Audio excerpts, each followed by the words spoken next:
Welcome to Toffee TV. It's another episode of Overseas Blues, and I am joined in the studio by an Overseas Blue. It is a Kiva from Australia. He's over here for the Chelsea game, but there's a little bit more to his story than just a fan coming over to watch Everton and Chelsea on Sunday. So first of all, welcome to the Toffee TV studio. We've come full circle. It's been a full, we got together around, what was it, a year and a half ago, during COVID times, where we created a really enjoyable evening over Zoom with yourself and John, and we had a lot of our fans from Australia that tuned in over Zoom and asked a lot of questions and raised some good money for Everton in the community. So We did. it's good to see that we finally come in a full circle back into now into England and hopefully a victory over Sunday. Imagine. Very important. Very important we get a victory on Sunday. So how did a boy from Sydney start supporting Everton Football Club then? So you're not the first person to obviously ask me that question. As you probably know, in Australia, most of supporters in the football world support the so-called big top four. And I never really felt any connection to any of the top four teams. And I don't have any story of the fact that, I had, my father or my grandfather supporting Everton. My story literally comes from the fact that I just, did research.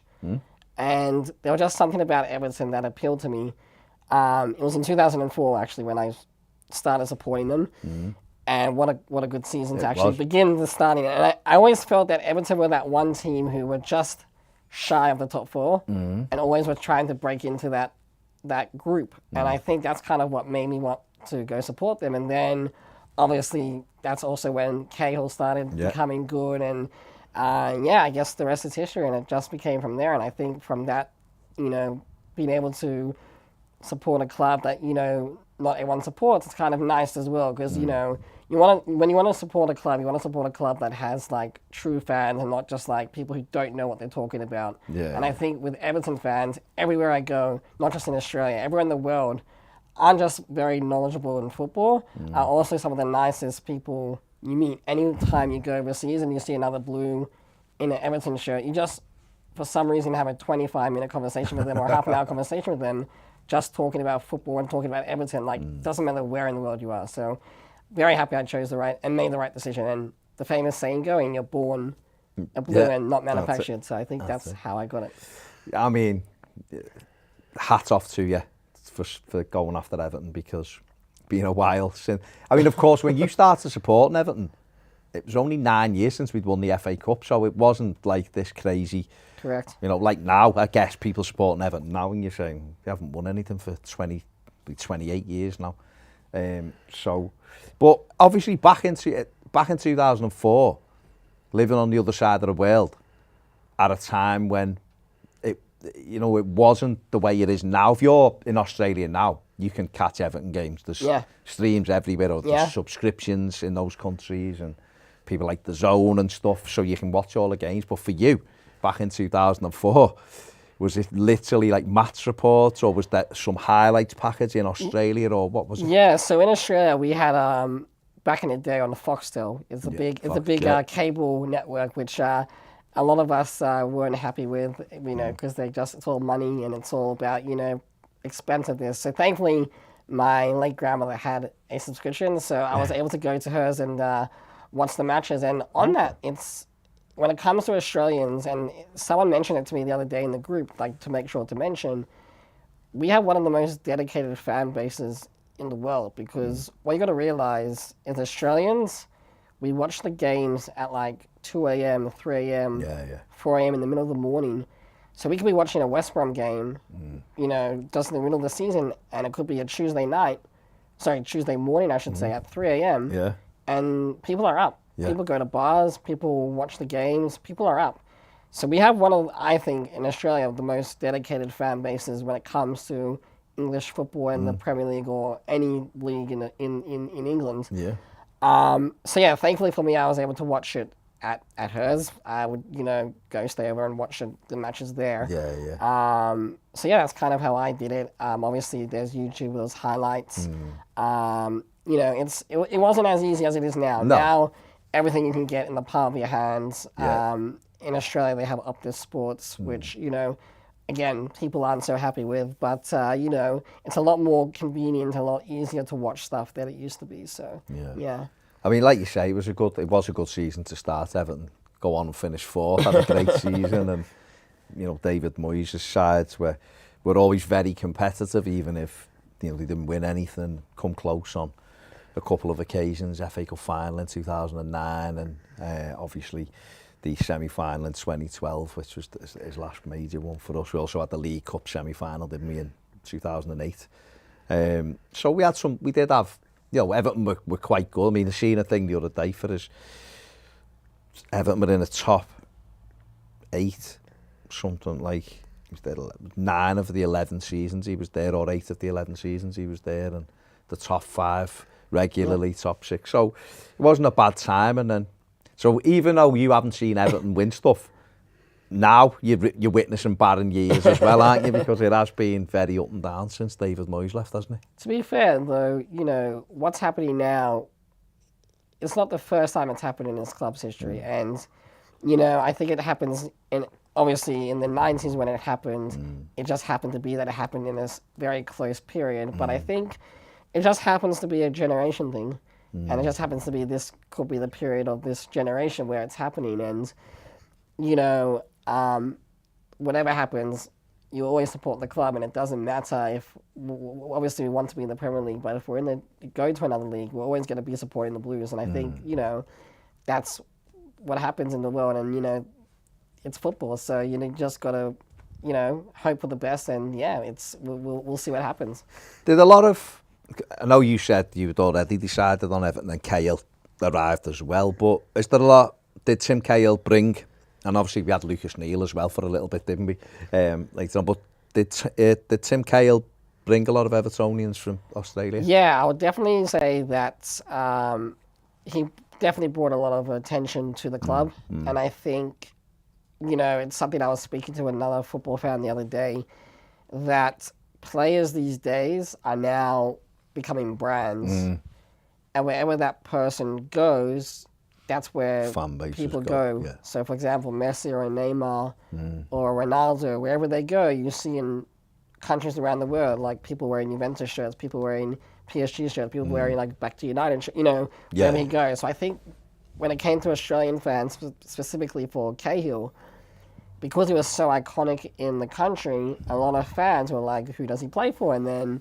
Everton happened to be the club that he played for, and I think a lot of fans really did jump on the Tim Cahill Express and come support us. And yeah, I think he really did make a big impact. And I think when they came in 2010 and did the tour, I think, you know, I couldn't go to the Sydney game. I was busy on a summer camp, so I asked my parents if I could go to Melbourne for the game, and they obviously let me go. And I went with a mate to the game, and we stayed back at the end of the match. Yeah. And no joke, for 2 hours he was walking around the stadium signing autographs, Cahill, just for 2 hours, literally standing there. And it's incredible that, like, he was, because he knew, like, you know, most people wanted to see him. So to answer your question, I think he was a very big reason why a lot of Australians support Everton. Yeah. I wouldn't say he's the main reason, but I definitely say he helped bring in a lot of people. Yeah, because we had that Jason Curtin, who was a lot earlier. He was a goalie, whatever. And we had Eddie Bosnar, who come as well. David Moyes had him. He didn't play. And the women have Hayley Rasso. And the women have Hayley Rasso recently as well, didn't he? So yeah. So and, it's funny. There's actually a few ex-Everton players that currently live in Australia. They, you know. Yeah. Gary Stevens, Mick Lyons, people who've gone. So they're, you know, enjoying the retirement life in a nice sunny side. In a warmer climate. You're right. It's actually quite nice here at the moment. So maybe I brought the sun from Australia. Brought the nice weather. That'd be nice. So you mentioned right at the start, we met 18 months ago doing an event for the Everton Supporters Club Australia. So how did, take it away, how did that begin, and how did you get involved in it? I came onto the scene a bit later on. It actually began in 2002. Okay. It's actually the 20th year, which, funny enough, it's, coming at a time we, just celebrating the 20th year. Yeah. A man called John Kelly, who's currently the president, remember the guy called Steve Jensen? And I believe they met through some Everton page forum. And pretty much they met with a few other different Blues, and then they went to a place called Gosford on the Central Coast, and they met up. And yeah, I think that's how it became informed. And it was pretty much a place for people who want to, we're in Australia and we're Everton fans and want to do meetups and want to speak to other Blues because, like someone like myself who has lived in countries overseas and currently doing so, it can be kind of homesick to not, have that football fandom. And I think what they created was a community of Everton fans who live in Australia and want to watch games with other, with other ex Brits and also Australians and just talk football and become friends. And, they created pub nights, they created football tournaments between other supporter groups. I was a part of one of them. And yeah, it's a really great atmosphere. And I think the biggest thing that they did was when there was a tour in 2010, as we mentioned, and they were very involved in doing the, the player meeting and greeting at pubs and stuff like that. So, yeah, right now, we're very active on Facebook, very active on Instagram, very active on Twitter. There are also other sister associations in Sydney and Perth and Brisbane, I think in Adelaide, I think in other places. I apologize if I forget. And currently, the people that are running the page and are very involved with myself, John Kelly, a guy called Lee Hayes, and also a guy called Justin Bradstreet. So we're very involved in doing the day-to-day logistical things behind the scenes.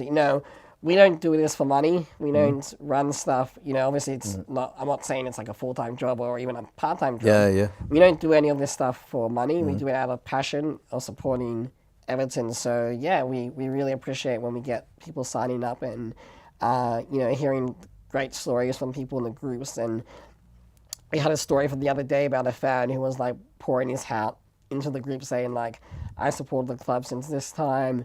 My family's a Blue, and like I'll always support. You always get these really amazing, touching stories, and I think that's the benefits of being an admin. You get to see how everything overshadows and sees. And we hope to organise more events coming up in the future. Now that COVID is, hopefully done and dusted, but it's still going. So it's, unfortunately it's still going. But that's just how it is. That's how it is. And is it growing, the group? It is growing. We get a lot of people signing up all the time. Obviously we want to keep it to just Everton fans, so we do make it private. We don't want to have random plastic Liverpool fans trying to hop in the group. So we do have questionnaires to make sure that we get the right people in. But it is growing. It is growing. And we hope to keep it growing and make it, one of the biggest supporter clubs in the world in terms of Everton at least. Awesome. I mean, it is brilliant to hear of supporters all over the world, and obviously that, like you just said, it's to be up at the, in the middle of the night there when Everton are playing games in the afternoon here, that does take some dedication, and I think also when it comes to, like if we're up at 3 a.m. or 4 a.m. watching a game, and then they lose like 2-0, like that can like just the work day wrecks your day. But it's the dedication that these fans show, and I think I know the club appreciates it because we've had them sent us videos in the past, and they really appreciate the fact that we do that. And I think it just shows how if you're a passionate sports fan, you got to do what you got to do, and if that means waking up at 2 a.m., then you got to wake up at 2 a.m. Oh, that's what you do. It is. I mean, I watch a lot of MLS games, and they're 1:30 in the morning and stuff like that. But to do it week in, week out, for your team, and especially the way Everton have been this season. I mean, what have you made of this season? Look, I think it was something that was going to happen. I don't think people in the group, and I think other fans I've spoken to, are like, how did this happen? How did it happen in one season? How could this just happen? I think it's something that happened over a course of a few years. I think managers coming in, managers coming out, managers who don't play a certain style. One plays attacking, one plays defensive. They bring in a player that, is an attacking player, and then their manager goes, and then there's a new manager that comes in, and there's a defensive player. It doesn't fit the system, and I think because of that, it kind of derailed, and I think we got lucky in the sense that we were able to keep it afloat, and it was going to happen, and there was going to be a damage. And I really think there needs to be a fix in the upper system in how things are run. Whether we need a director of football and stuff like that, I don't know. What's going to happen this year, I don't know. If I was a wizard, if I was a genie, I would be a millionaire right now, so I don't know what's going to happen. But I think the way we played in the last 3 games, I really do think if we keep that form going, it could be very positive for us. I think Frank has got us into some form of a system, into a rhythm. And yeah, it just all depends on, if luck is on our side, which a lot of the time it isn't, but hopefully, this season it will be, and we'll see what happens. But, fingers crossed that we can have, get 3 points or something. Yeah, I mean, it is getting a little bit too close for comfort now. Obviously, Everton are in the bottom 3. And you're right, I guess this has been a few years in the making. We've chopped and changed managers. We've allowed managers to bring in different players. There's a Frankenstein squad almost of not even the same type of player, just a mess, really, because no one's been in long enough to be able to shape a structure, to be able to shape a way of playing. And we struggle with that. And obviously injuries have killed us, and we've had terrible decisions from referees as well. Poor performances, managerial mistakes. So when you throw it all in the melting pot, it spits out Everton in the bottom 3 at the moment. And you're right, we've got 6 games to save it. It can be done. It's going to need a big effort. They're going to have to win three games at least of the last 6. Yeah, and I've been asked by people, like, what are your thoughts about this weekend? And I said, look, it's a tough game because Chelsea want to be cemented in that top 4, and like us, any points can be dropped or can be won. And like I said, the way we played the last 3 games, I really do. There's some difference. I don't know what it is. Like, there's just some difference in the team. There seems to be some kind of rhythm, and I think that rhythm, especially at home, and especially with what's going to be happening on Sunday with the march and things like that, I think if we can show the clubs and the players like that we really care and we're there to support, I think it can really make a big difference. And I think being the extra man as the fans in the stadium can really make a massive difference. Yeah, I mean, our record against Chelsea's okay, actually. Goodison, it's decent. Well, it's very, very good compared to... Good goals too. Yeah, we've done well. Away at Stamford Bridge, it's a different story. They generally win, although we did get a point this season, but they generally beat us there. But at Goodison, over the last 10, 11 years or so, we've had quite a decent record against them. So hopefully, they're a point at Old Trafford this week. They battered United there, they should have won, but they're in the top 4, no problem for me. Arsenal and Spurs aren't catching Chelsea, so for me, they're cemented in the top 4 now, and they only need 2 wins maximum out the last few games, if that. Probably need 4 points, and they're definitely in there. So Everton do need the points. They need them more than Chelsea, I would say. So who knows if we can the crowd can be behind them and he can get stuck in and battle. Who knows what'll happen. Do you think this is our biggest game of our, I guess, club's history, or is it... Not of the club's history, but it's certainly... It's difficult because we keep saying the biggest game for 20 years, and it rolls on to the next one. It was always going to be like that. The way the fixes have been because of COVID and teams pulling out of games because they've said they've got COVID and they've only had one and they've just had injuries. And it was only recently they changed the rule. And well, after the rule got changed, we could have played a weaker teams. Well, we would have played Newcastle over. I mean, might have helped. But we would have played Newcastle at Christmas when they didn't have about 4 or 5 important players. We'd have probably beat them that night and things like that. But it is what it is. So just the way the fixes have fell always meant that at some stage it was going to be like this.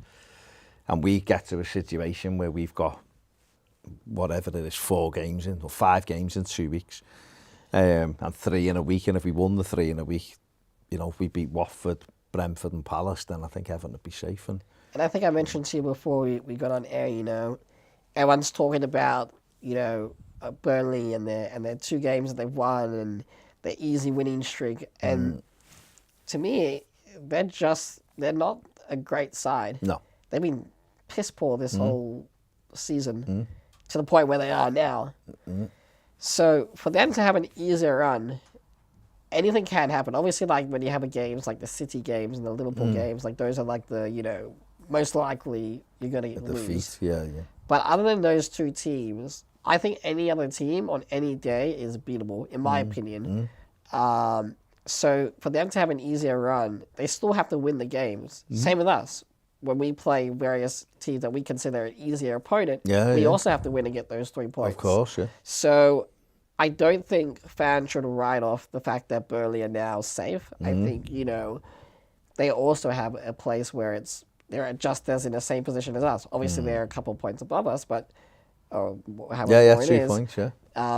It wouldn't surprise me if Watford win on Saturday. It would not surprise me at all. So if that happens, then going into this game, hopefully Everton don't do an Everton and actually get those points, and we can leap up back into the safe zone. Yeah, you're absolutely right. Burnley aren't a great side. They've had a couple of really good results since sacking Sean Dyche. There's no guarantee that run's going to continue. You look at the games, they've got Watford away, they've got Villa away, they've got Spurs away. And at home, they've got Villa at home, and they've got Newcastle who are flying. So you could look at it and go, oh, they'll win 2 of them, but they may not. Yeah. And 2 of them gives them 37 points. And that was a big gamble. I think to sack a manager who's been there for 10 years, just for like 7 or 8 points, it paid off. It's paid off, and they're now in a better position than they were to have that kind of like honeymoon period type situation going.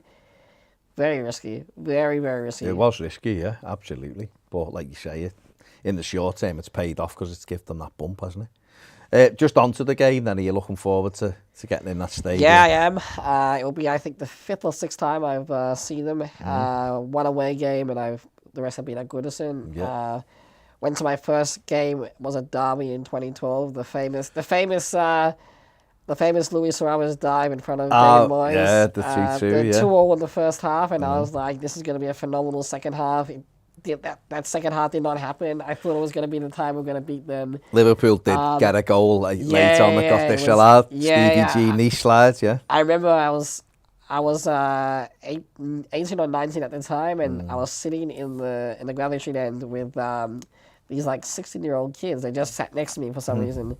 I guess that's where their seats were. Yeah. And just seeing the passion in those kids, like what it means to them and how their whole life revolves around Everton was just phenomenal. The worst game I saw, probably shouldn't say that, but the worst game I ever saw with Everton was the infamous 0-0 against West Brom, when Kevin Morales stole the penalty. And I remember it was so cold. Must have been minus something on was it a Tuesday or Wednesday night? Monday, was it Monday night? Monday night. It was a week. Yeah. And I was freezing. I was just freezing. And when that happened, it was just the stadium and the mood was just shocking. Yeah. But I did get to meet the players at the end of the game. Stayed back, had my Australian flags, and got some of John Stones was nice, really nice guy. Signed it. Tim Howard was there. It was a good experience, but that match was just a horrific game, and I think that it's a shame because he really was someone that I liked at the club, and he played well, and I think that game just was when the downfall happened. It was from then on. He did nosedive for Kevin Morales, yeah. So just let Leighton Baines stroke it in him, and we'd have won the game, and that's the most important thing. So Sunday should be a good game, big game, like you say. We need the victory. Hopefully, Manchester City and Watford win, so that we go into that game with Leeds, with 2 games in hand on both Burnley and Leeds. And we can really help our cause by getting the 3 points. It will be tough. Chelsea are a very, very, very good side. To play, a game within 48 hours. That's it. That's what we've got to hope. We've got to hope that for them, it's like I said before, for me, they're cemented in the top 4. There'll be no issues there. And their priorities really should be the FA Cup final, which will be less than 2 weeks away when they play us on Sunday. So that should be their in their mind. And for Everton, I'm not saying Chelsea will come up and won't try, but it might be a bit more they might relaxed and just be a hopefully, little bit off it, and it's up to Everton to harness the atmosphere, which will be electric. I feel like, you know, I chose the right game to come, and I think, you know, the atmosphere in the stadium is going to be, it'll be one of those special nights, and hopefully, with one of those special nights, hopefully we can pull off that, you know, victory. But you never know in the world of football, and it's you know, it's a full 90 minutes and extra time, and anything can happen within any of those seconds. So it's gonna be big. It's gonna be a big game. When are you here till? I'm here you go till back over? Monday. Monday, so literally in. So literally just game. a few day trip just to you know, come to Liverpool and see the city and you know, feel the atmosphere of the game, and then back off. coming back home. We need to win so you can take that. So hopefully I'm trying to home. come save the club and that's it, see what happens. Might have to fly back for the Brentford or the Palace game. If we win, I'll message the club and hopefully they can send me a ticket and also send me a flight ticket. I'll come over. It is a bit of a commitment. It is a big commitment. You brought something with you. Yeah. So what's this? When we went back in the day when we did our Zoom event, we were actually launching a new logo for our Everton Supporters Club in Australia. And we tried to come up with a logo. It was actually designed by, I believe, a guy called Brendan Lacey. So shout out to Brendan. I believe that's who designed the logo. And we wanted to have a logo that kind of showed what Everton Australia were about, because we've seen other logos from the other supporter club groups and we found them fantastic and they were really great. Yeah. So this is a logo that we launched in the night, and as a gift to you guys, we wanted to make sure you had what I think is the other way around. Get it the right way around so everybody can see. We wanted to get to you. So basically, we put on the logo the kangaroo and the emu, which in Australia is on what we call the coat of arms, and it's like our thing. Yeah. And the reason why they have those animals there, because apparently they're the only animals that can't walk backwards. So it's about going forward. Right, okay. And then obviously the gold is for the golden wattle in Australia, which is like very iconic in Australian sports, the green and gold and stuff like that. So we put the gold in the background, and and it was established in 2002 as the 20th year of the supporter club. So you know, we're gonna have you guys hang this up somewhere, and we'll I'll take that off you. We'll hang that up somewhere in the studio. That's fantastic, there, isn't it? Absolutely fantastic. That is. Thank you very much. Of course, Thank you very much. That's excellent. Excellent. And obviously the Everton badge very clear on that as well, which is great. Well explained. There you go. Lovely little gift that will be getting placed up in the studio. We will do that. So what have you got planned then for Liverpool? Going to go and have a little look around the city while you're here? Yeah, gonna look around the city. You know, feel free to shout out to any ideas. Put in the comments below. I'm more than happy to see what's there to do. You know, check out Rupert's Tower, obviously the classic crest logo. Obviously go to Goodison, the Dixie Dean Hotel. Check out places. And just really take in the atmosphere on a game day and just see what that's like. Maybe I might do a couple Beatles tour and see the different houses. I'm 5 minutes from all the houses. You are, yeah. Might as well check that out while I'm there. And just get ready for Sunday. And for those who are interested, I'm going to be on the Everton Premier League show, the pre-show. Yeah, the pre-show. Which I believe is at around 11:30 a.m. UK time, so I'll be doing a similar type interview on that. Excellent. And presenting the club with a flag that we just saw, and that will be placed right next to all the other supporter club flags, which I think 20 years later, it's about time we have our flag there. So, that'll be a big day on Sunday as well. So brilliant. Well, Akiva, thank you very much for taking the time to come and enjoy the game. Thank you. Hopefully. Fingers crossed. Fingers crossed Everton gets three huge points, which will go a long way in our fight to stave off relegation in what has been a bit of a depressing season. But there you go, another brilliant story, Evertonians abroad. So get in touch if you want to do yours, or if you're coming over to one of the games and you want to come in the studio, let us know. We can have a chat with you. You can also do stuff on Zoom, so if you're interested in that, let us know, and we'll get that sorted. Like you say, big thanks to Akiva. Give the video a thumbs up, subscribe if you haven't. And if you want more videos, join us on Patreon. See you later.